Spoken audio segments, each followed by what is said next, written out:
नमस्कार, मैं सोहनलाल। आज हम बीए पार्ट प्रथम के चित्रकला विषय के विद्यार्थियों के लिए ललित कला और व्यवसायिक कला, इनमें क्या क्या समानताएं हैं और क्या क्या अंतर हैं। ललित कला हमारी मानसिक आवश्यकताओं की पूर्ति करती है और व्यवसायिक कला अर्थात उपयोगी कला ये हमारी भौतिक आवश्यकताओं की पूर्ति करती है। ललित कला और व्यवसायिक कला दोनों में जो समानताएं हैं उनमें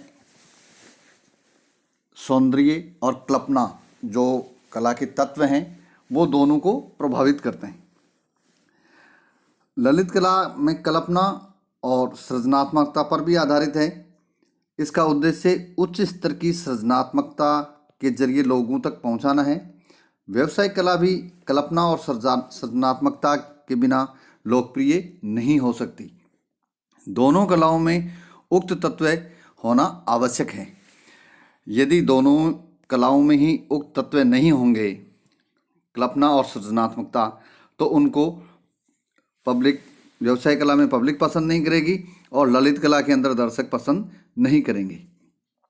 इसी के साथ में जो समानताएं चलती हैं, ललित कला में चाहे चित्रकला, मूर्तिकला, वास्तुकला, संगीत कला, किसी की भी हम बात करें, उनमें एक समर्थ कला दृष्टि से उत्पन्न होती हैं ये, और इनमें कौशल की बहुत ही ज़रूरत होती है और कौशल के आधार पर ही ये यानी कि अपनी अच्छी यानी कलाओं के अंतर्गत आती हैं।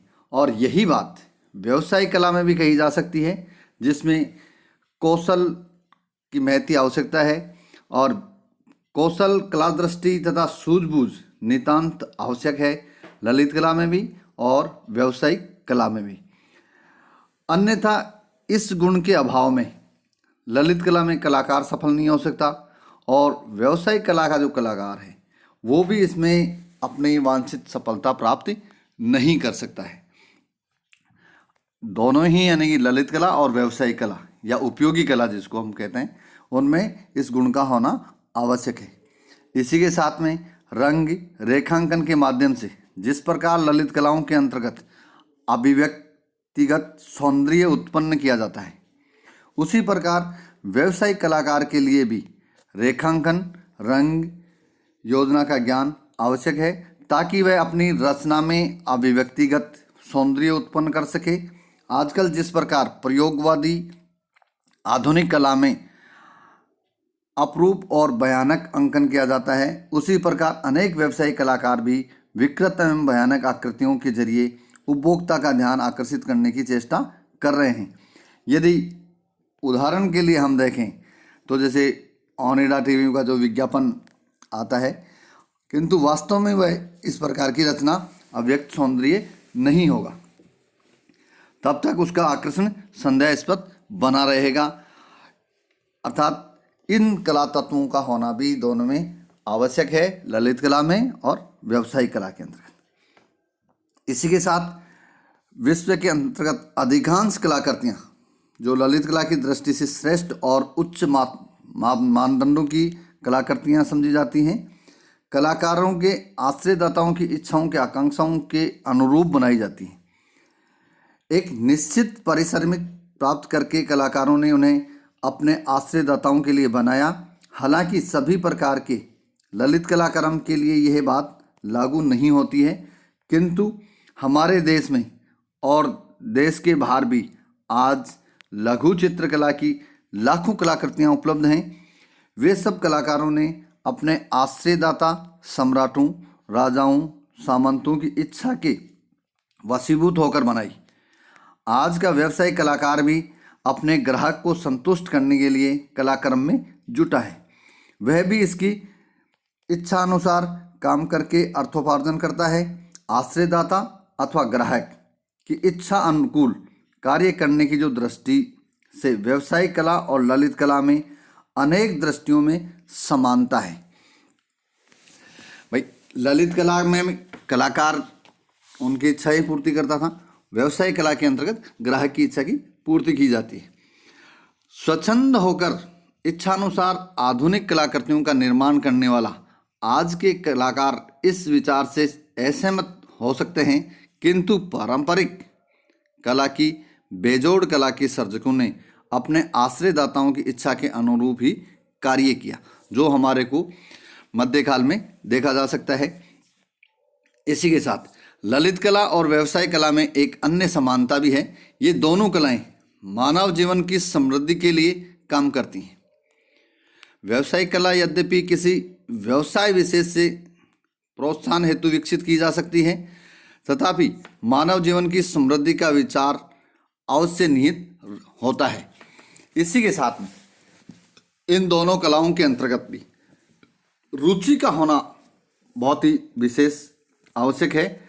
यदि किसी कलाकार की कला के अंतर्गत रुचि नहीं है तो न तो ललित कला का प्रयोग यानी ललित कला के लिए कोई चित्र बना सकता है और न ही व्यवसाय या उपयोगी कला के लिए कोई अच्छे चित्र का निर्माण कर सकता है। इसी के साथ कला के अंतर्गत व्यवसायिक कला और ललित कला दोनों ही कलाओं का जो निर्माण है, कला के लिए कला जो बहुत ही प्रासंगिक यानी है, इसके लिए दोनों कलाओं का अपनाना जरूरी है। क्योंकि कला के लिए कला का यदि निर्माण करते हैं तो ललित कला के अंतर्गत और कलाओं को निखारने के लिए निर्माण किया जा सकता है, और व्यवसायिक कला में अपने व्यवसाय को उत्तरोत्तर बढ़ाने के लिए इनका प्रयोग किया जा सकता है कि हाँ, मेरे को ज़्यादा अच्छे चित्र बनाने होंगे, ज़्यादा अच्छी डिजाइन बनानी होगी, तब व्यवसाय बढ़ेगा। और ललित कला के अंतर्गत यदि कला के लिए कला का निर्माण करता है तो वो उसका उत्तरोत्तर विकास की ओर अग्रसर होगा। इसी के साथ में कला के अंतर्गत रूप तत्व, सौंदर्यात्मकता, इन लक्षणों का होना भी आवश्यक है। ललित कला के अंतर्गत भी सौंदर्य प्रधान होनी चाहिए और व्यवसायिक कला के अंतर्गत भी होनी चाहिए। क्योंकि यदि सुंदर चित्र होंगे जिनको दर्शक ज़्यादा पसंद करेंगे तो कलाकार का मन भी करेगा कि मेरे को और ज़्यादा चित्र बनाने चाहिए। और व्यवसायिक कला के अंतर्गत यदि अच्छी अच्छी डिजाइन्स, अच्छे कलात्मक यानी वस्तुएं बनेंगी, अच्छे कलात्मक जो चित्र बनेंगे, अच्छे कलात्मकता जो सामने पेश की जाएगी ग्राहक के सामने, तो उसका व्यवसाय भी उत्तरोत्तर बढ़ता ही जाएगा। इसी के साथ में हम ये कह सकते हैं कि दोनों कलाओं के अंतर्गत जो समानताएं हैं काफ़ी हद तक हैं, और इन समानताओं के आधार पर ही इन कलाओं का गहरा अटूट संबंध है। और इसी के साथ में जो कला के तत्व हैं, रेखा, रूप, वर्ण, तान, पौध और अंतराल, ये ललित कला के अंतर्गत भी प्रयोग में लाए जाते हैं और उपयोगी कला के अंतर्गत में प्रयोग में लाए जाते हैं, जिससे कि दोनों कलाओं की यानी उत्तरोत्तर विकास की ओर अग्रसर होती हैं। इसी के साथ धन्यवाद। आगे हम असमानताएं कौन कौन सी हैं ललित कला और व्यवसायिक कला के अंतर्गत वो देखते हैं।